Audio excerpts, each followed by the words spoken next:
12 coups de midi, Véronique éliminée avant de trouver l'étoile mystérieuse. 12 coups de midi, Véronique va-t-elle avoir l'occasion de découvrir le contenu d'une nouvelle étoile mystérieuse? Pourra-t-elle battre le record de participation de Christian Quesada? Des rumeurs parlent déjà de son élimination prochaine. Mis à jour le 18 juillet 2018 à midi 19, et si le temps de la maîtresse de midi était compté?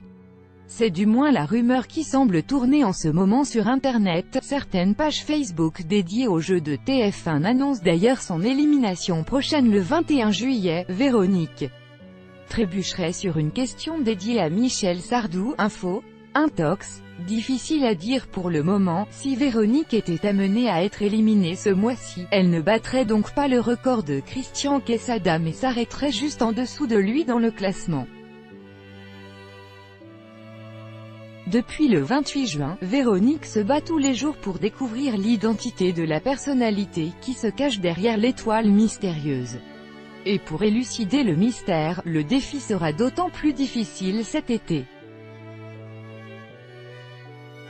En période estivale, c'est une grille de 204 cases, au lieu de 130 habituellement, qu'il va falloir décoder en gagnant suffisamment d'indices pour avoir la bonne réponse. Pour le moment, quelques arbres et la façade d'un bâtiment remarquable ont été entreaperçus.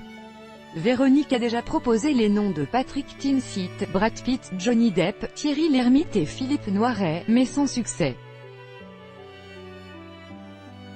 Toujours est-il que Véronique adore et déjà trouvé 4 étoiles contre 7 pour Christian Quesada.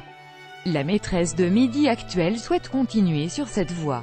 Actuellement, les 12 coups de midi diffusent sa semaine spéciale avec ses grands champions qui iront affronter les 3 plus grands vainqueurs en finale le 13 juillet en prime time.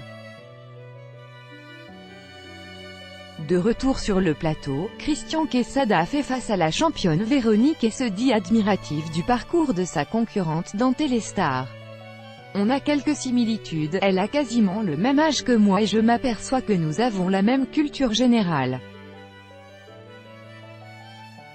Je suis épaté par son calme. Jean-Luc Reichmann, les différents visages du présentateur de TF1 voire le dossier L'étoile mystérieuse. Les 12 coups de midi. Véronique se gratte la tête depuis le 29 juin sur une nouvelle étoile mystérieuse qui se dévoile chaque jour un peu plus. Pour l'heure, peu d'indices sont encore visibles. On y voit pour l'instant des arbres, de l'herbe et ce qui ressemble à un bâtiment historique, peut-être un opéra. Ce n'est pas encore suffisant pour que la maîtresse de midi trouve la personnalité qui se cache derrière ces indices. Véronique a tout de même tenté sa chance plusieurs fois, proposant les noms de Brad Pitt, Johnny Depp, Patrick Timsit, Thierry Lhermitte ou encore Philippe Noiret. Mais aucun de ces noms n'était la bonne réponse. Véronique, maîtresse des 12 coups de midi depuis le début de sa participation au jeu au mois d'avril, Véronique, aussi surnommée Tata Véro, a réalisé plus de 80 participations au jeu.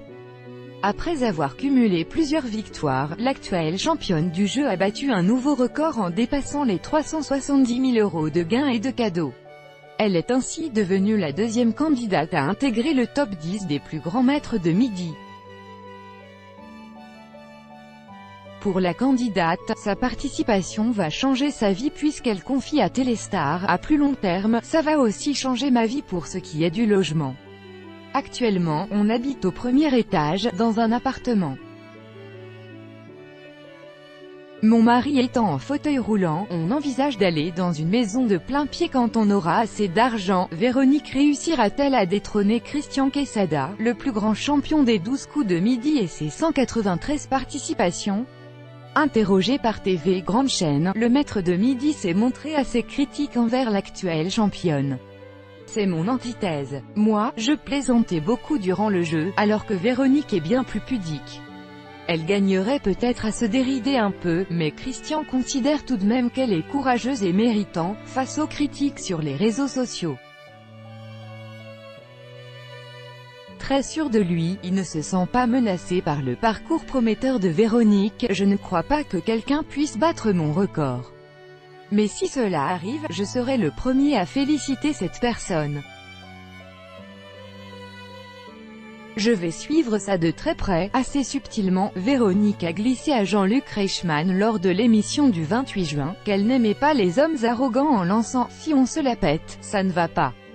Une réponse qui semble être une pique en réponse aux critiques de son rival. Toutefois, les deux participants emblématiques se retrouveront face à face le 13 juillet prochain lors de la semaine spéciale, le combat des maîtres. 12 coups de midi classement. Avec l'arrivée de Véronique dans les 12 coups de midi, c'est un véritable chamboulement qu'a connu l'émission dans le classement des maîtres de midi. Si Christian Quesada reste le compétiteur avec le plus de participation, 193, Véronique a égalé le 27 juin le nombre de victoires de Timothée, 83, et s'est donc hissée à la deuxième place du classement des maîtres de midi. Saura-t-elle arriver jusqu'au niveau de Christian Quesada? Seul l'avenir nous le dira. Toujours est-il que, pour l'heure, Véronique est deuxième du classement et en route pour la première. Z, la voix des 12 coups de midi. Surnommée Z, la voix off du jeu Les 12 coups de midi est incarnée par Isabelle Benadji.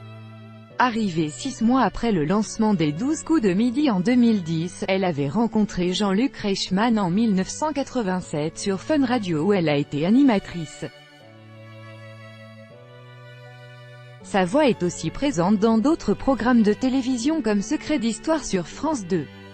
Jeu Les 12 coups de midi. Comme le jeu de France 2 Tout le monde veut prendre sa place présenté par Nagui. Au même moment, Les 12 coups de midi demandent aux candidats de répondre à des questions de culture générale. De son côté, Jean-Luc Reichmann tente d'en apprendre plus sur la vie des participants et insuffle du dynamisme à l'émission. Streaming et replay. Les 12 coups de midi. Le site MyTF1 permet de visionner les épisodes en streaming en direct de leur diffusion à la télévision. Pour les rattraper, la chaîne laisse aussi en replay les dernières diffusions.